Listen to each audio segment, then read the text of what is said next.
हमने बहुत सारी एग्जांपल्स देख ली वेबसाइट्स की। तो जिसके अंदर हमने ई कॉमर्स साइट्स देख ली, हमने ब्लॉग की साइट देखी। लेकिन एसईओ के लिए सिर्फ ये दो ही टाइप्स नहीं होती हैं। एसईओ के लिए बेशुमार टाइप्स ऑफ वेबसाइट्स हो सकती हैं जिसके लिए आपको एसईओ करनी है। वो maybe e commerce site हो सकती है, वो एक ब्लॉगिंग साइट हो सकती है, वो एक एफिलिएट मार्केटिंग की साइट हो सकती है, वो मे बी लोकल बिजनेस की वेबसाइट हो सकती है, एजुकेशनल वेबसाइट हो सकती है। इनफैक्ट कोई भी वेबसाइट हो सकती है जिसकी आपको एसईओ करने के लिए टास्क मिल जाए। लेकिन हर एक वेबसाइट की जो एसईओ स्ट्रेटजी है वो एक जैसी नहीं होगी। हर टाइप की वेबसाइट की एसईओ स्ट्रेटजी डिफरेंट होगी। बेसिक और कोर कॉन्सेप्ट्स सेम रहेंगे, लेकिन जो स्ट्रेटजी बनेगी वो डिफरेंट स्ट्रेटजी बनेगी। अब जैसे हमारे पास मुख्तलिफ टाइप्स हैं यहाँ पे, इसके अंदर ई कॉमर्स वेबसाइट्स हैं, न्यूज़ वेबसाइट्स, कॉर्पोरेट वेबसाइट्स और बाकी बेशुमार टाइप्स हैं जिसको हम वन बाय वन डिस्कस करने वाले हैं। अगर मैं इस टेबल को पहले आपको समझा दूं कि टेबल है क्या। इसके अंदर वेबसाइट की टाइप है, साथ उसकी एसईओ डिफ़िकल्टी गिवन है। कुछ वेबसाइट्स जिनकी एसईओ करना मुश्किल होगा वो यहाँ पे हाई है। जिनकी मॉडरेट है यानी दरमियानी डिफ़िकल्टी है वो मॉडरेट है, वो वेबसाइट्स गिवन है। और जिनकी एसईओ करना आसान है, कंपैरेटिवली आसान है, वो लो, उसका मैंने यहाँ पे टैग लगा दिया। यहाँ पे उसके रीज़न गिवन है कि वो क्यों डिफ़िकल्ट है और क्यों आसान है। और यहाँ पे वेबसाइट के कुछ मैंने एग्जांपल्स दे दिए जिसको आप बाद में एक्सप्लोर कर सकते हो। ओके, तो ई कॉमर्स वेबसाइट की अगर हम बात करें तो उसके अंदर क्या चीज़ होती है कि डिफरेंट कैटेगरीज बनती हैं, डिफरेंट प्रोडक्ट होती हैं। तो डिफरेंट कैटेगरीज और डिफरेंट प्रोडक्ट, तो इनकी होने की वजह से एक तो जो एसईओ के टास्क वॉल्यूम है ये बहुत हाई होता है। जैसे मैं आपको एक एग्जांपल दिखा देता हूँ। एक स्टोर है अमेज़ॉन, ये बहुत मशहूर स्टोर है, हर एक को इसका पता होता है। आपको भी इसका पता होगा, अगर नहीं तो आप इसको ज़रूर एक्सप्लोर करना।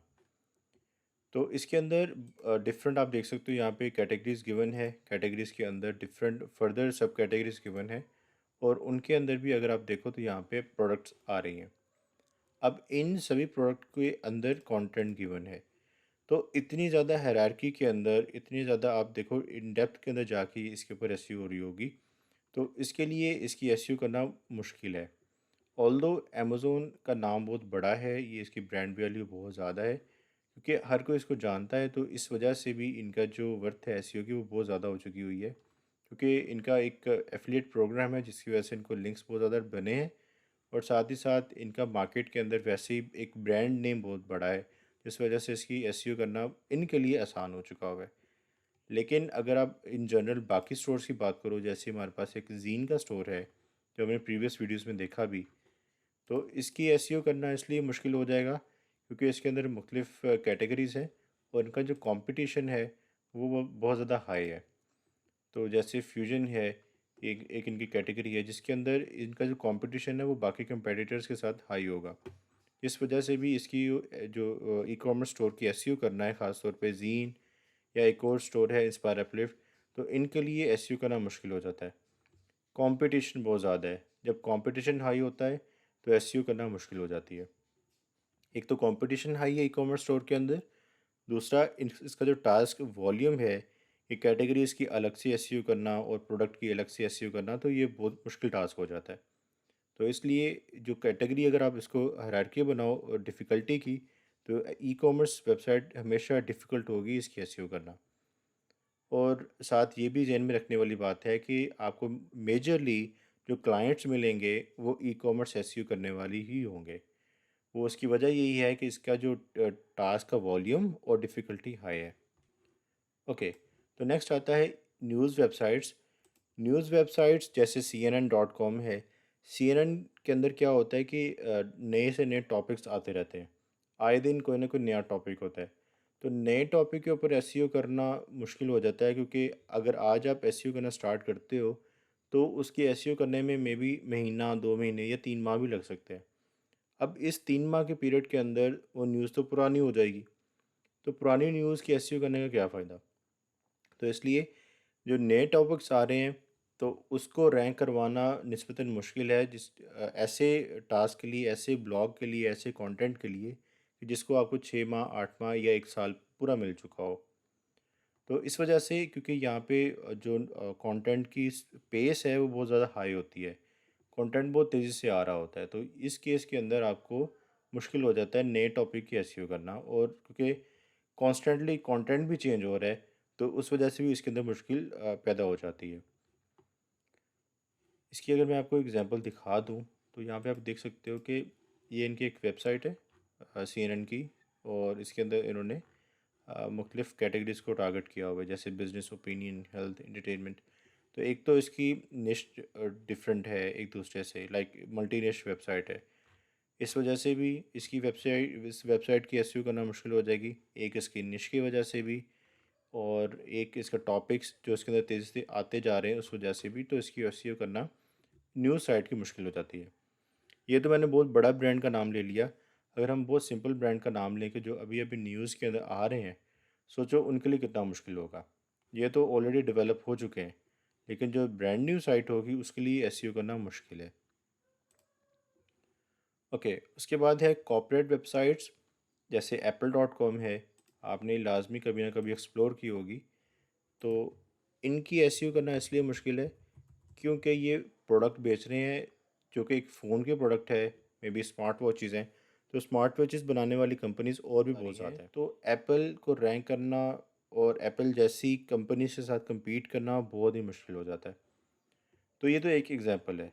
आप और भी एग्जांपल ले सकते हो, मे बी लैपटॉप्स की एग्जांपल ले सकते हो, मे बी कोई और ऐसी प्रोडक्ट या सर्विस है कि जो बहुत ज़्यादा मशहूर हो और आम लोगों के इस्तेमाल के लिए भी हो। तो उस मार्केट के अंदर अपना अपने आप रैंकिंग्स करवाना और कैप लेना, मार्केट कैप लेना रैंकिंग्स के अंदर, वो बहुत मुश्किल हो जाता है। तो इस वजह से जो कॉर्पोरेट साइट्स हैं इनकी एसईओ करना भी मुश्किल है। उसके बाद लोकल बिजनेसेस आ जाते हैं, जैसे कोई मे बी कार वॉश के सर्विस दे रहा है, मे बी कंटकी के अंदर एक स्टेट है यूएसए की, वहाँ पे अपनी कोई लोकल सर्विस दे रहा है, तो उनकी वेबसाइट की एसईओ करना मॉडरेट है, ना मुश्किल ना बहुत ज़्यादा आसान। इसी तरह एजुकेशनल वेबसाइट्स हैं, जैसे एक एग्जांपल मैं आपको दिखा दूँ यहाँ पे, डैप यूनिवर्सिटी। ये एक सॉफ्टवेयर इंजीनियर है जो कि ब्लॉकचेन सिखाता है। अब इसने यहाँ पे यूडीमी का मुकाबला किया, और बहुत सारी ऐसी वेबसाइट्स हैं जो कोर्सेज बेच रहे होते हैं, तो उनको compete करते हुए ये सामने आया है और रैंकिंग्स इसने गेन की हैं। तो इसके लिए भी जो एसईओ करना वो ऑलमोस्ट मॉडरेट ही होगा। ठीक है।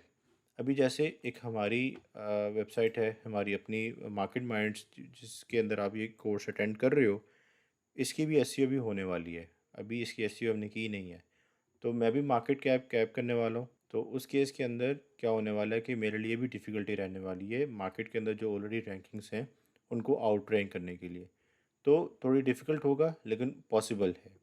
उसके बाद मुख्तलिफ़ वेबसाइट्स हैं, हेल्थ केयर वेबसाइट्स आ जाती हैं, मतलब कोई हॉस्पिटल की वेबसाइट है, या मे बी जो रेगुलेशंस हैं, जैसे कोविड आया था पिछले दिनों, तो कोविड के दिनों के अंदर अपनी वेबसाइट को रैंक करना मुश्किल था हेल्थ केयर इंडस्ट्री के अंदर।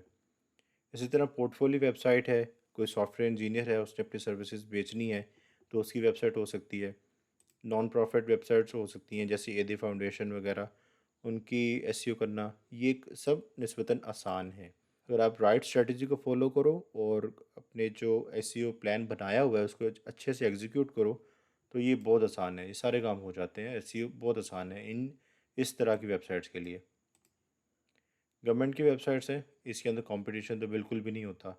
लाइक अगर पाकिस्तान की कोई वेबसाइट है जो ऑफिशियल वेबसाइट है, उनके लिए कोई भी मुश्किल नहीं होगा किसी भी पेज को रैंक करवाना। वो जस्ट पब्लिश कर देंगे और वो पेज रैंक हो जाएगा। डायरेक्टरी वेबसाइट्स हैं जहाँ पे आप अपने बिज़नेस को इनलिस्ट कर सकते हो, लिस्टिंग कर सकते हो। इसकी एसईओ भी आसान है। इसको हम डिटेल में डिस्कस करेंगे आगे, एक कोर्स आ रहा है लोकल एसईओ का, उसके अंदर हम इसको डिस्कस करेंगे। फोरम्स जैसे रेडिट है, क्यूरा है, वो ये फोरम साइट्स हैं। इसकी एसईओ भी आसान है, क्योंकि इसके ऊपर जो कंटेंट है ये बेसिकली जो यूज़र जनरेटेड कंटेंट है ये वो होता है, और इसके जो क्वेश्चंस होते हैं वो पहले किसी भी गूगल की पेजेस के अंदर नहीं होते। तो इन दैट केस के क्या होता है कि फोरम के ऊपर जो जो भी कंटेंट रैंक कर रहा होता है, उसका जो कंपटीशन होता है वो बहुत कम होता है। ट्रैवल एंड टूरिज़्म वेबसाइट्स, ये भी निस्बतन आसान है।